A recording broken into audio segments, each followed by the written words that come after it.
Alhamdulillah, Alhamdulillahil malikid dayan. Wassalatu wassalamu ala Muhammadin sayyidi waladi adnan, wa ala alihi wa sahbihi wa tabi'ihi ala marriz zaman.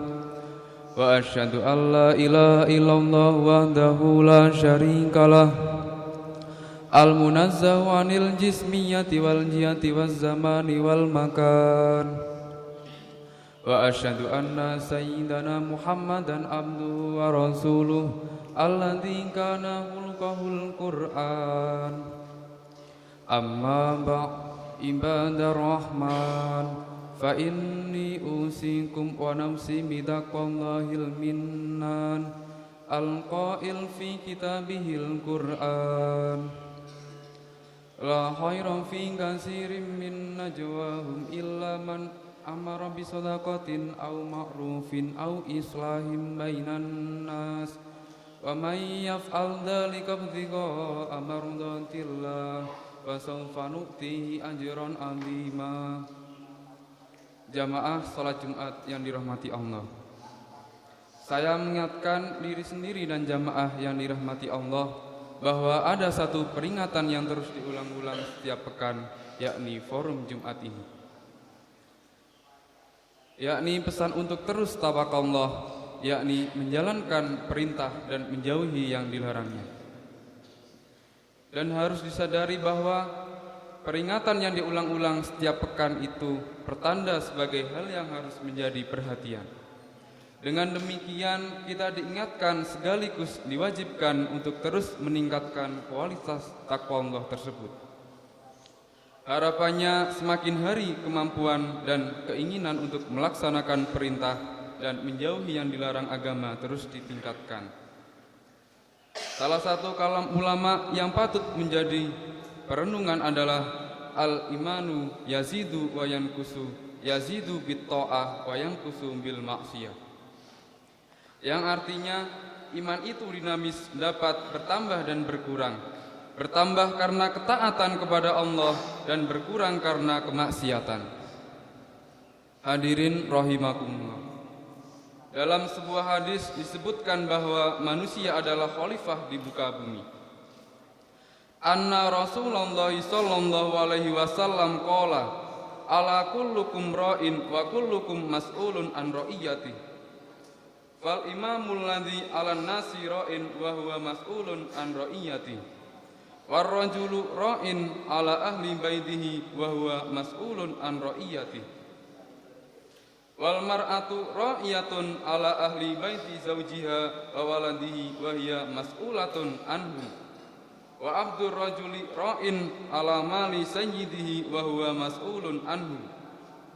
Ala fakullukum ra'in wa kullukum mas'ulun an ra'iyati. Artinya, ketahuilah setiap kalian adalah pemimpin dan setiap kalian akan dimintai pertanggungjawabannya atas yang dipimpin. Penguasa yang memimpin rakyat banyak, dia akan dimintai pertanggungjawabannya atas yang dipimpinnya. Setiap kepala keluarga adalah pemimpin anggota keluarganya dan dia dimintai pertanggungjawaban atas yang dipimpinnya. Dan istri adalah pemimpin terhadap keluarga rumah suaminya dan juga anak-anaknya, dan dia akan dimintai pertanggungjawabannya terhadap mereka. Dan budak seorang juga memimpin terhadap harta tuannya yang akan dimintai pertanggungjawabannya terhadapnya. Ketahuilah setiap kalian adalah bertanggung jawab atas yang dipimpinnya. Hadis riwayat Al-Bukhari. Hadis di atas memberikan penegasan bahwa sejatinya setiap diri adalah seorang pemimpin. Nabi menegaskan bahwa pemimpin bukan hanya mereka yang menjadi presiden, gubernur, wali kota, dan pejabat lainnya. Akan tetapi, seorang pembantu sekalipun masuk dalam kategori pemimpin dengan bertanggung jawab atas harta majikannya. Hal ini juga berlaku pada bidang pekerjaan apapun. Misalnya seorang karyawan pabrik yang sedang mengerjakan bidang tertentu, maka ia menjadi pemimpin yang bertanggung jawab atas apa yang ia kerjakan. Dengan demikian, yang terpenting dalam kepemimpinan pada diri manusia bukan persoalan besar atau kecilnya tanggung jawab yang dipikulnya. Akan tetapi, yang terpenting adalah seberapa kuat ia menjalankan tanggung jawabnya dengan amanah dan adil. Dalam Al-Quran, surat An-Nahl ayat 90, Allah mengingatkan kita, Innallaha ya'muru bil adli wal ihsan wa ita'i dzil qurba wa yanha 'anil fahsya'i wal munkari wal baghi ya'idzukum la'allakum tadhakkarun. Artinya sesungguhnya Allah menyuruh kamu berlaku adil dan berbuat kebajikan, memberi bantuan kepada kerabat, dan Dia melarang melakukan perbuatan keji, kemungkaran dan permusuhan. Dia memberi pengajaran kepadamu agar kamu mendapat mengambil pelajaran. Hadirin rahimakumullah. Pada ayat di atas disebutkan 3 perintah dan 3 larangan. 3 perintah itu ialah berlaku adil, berbuat kebajikan atau ihsan, dan berbuat baik kepada kerabat. Sedangkan 3 larangan itu ialah berbuat keji, mungkar, dan permusuhan. Penyimpangan dari keadilan adalah penyimpangan dari sunnah Allah dalam menciptakan alam ini.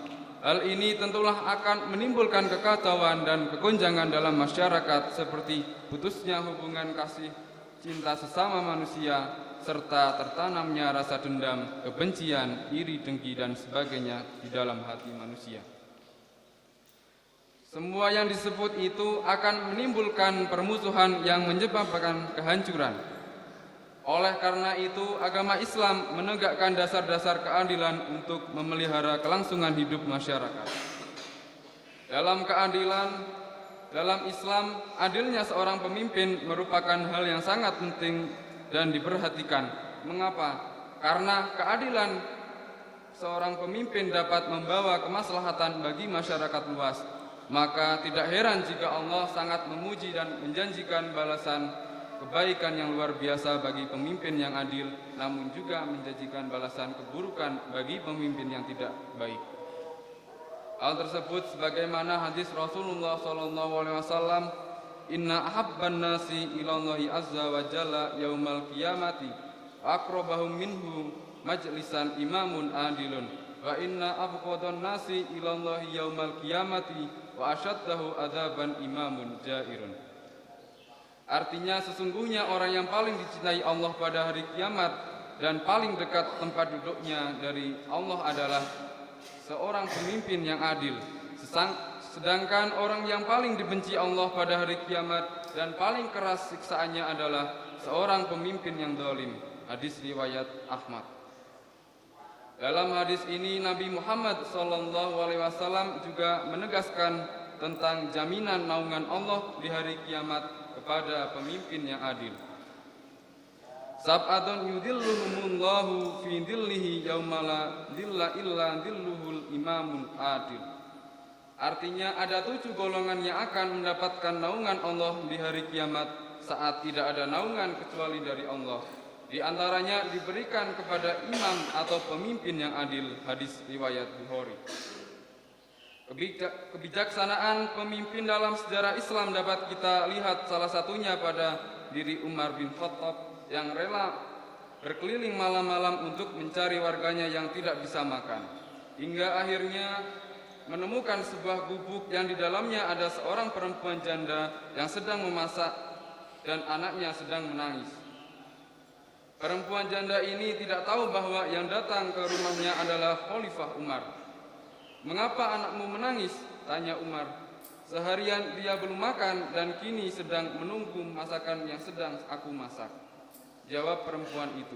Namun alangkah terkejutnya ketika Umar melihat ternyata yang dimasak adalah batu.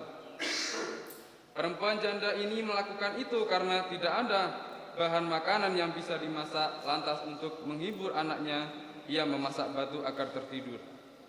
Dengan nada sinis, perempuan ini berkata, "Sungguh, aku menyesal memiliki pemimpin seperti Umar yang tidak peduli terhadap kesusahan warganya." Sontak Umar kaget mendengar ucapan itu. Secepat mungkin dirinya pergi ke lumbung makanan negara, mengambil sekarung gandum dan memikul sendiri ke rumah perempuan itu.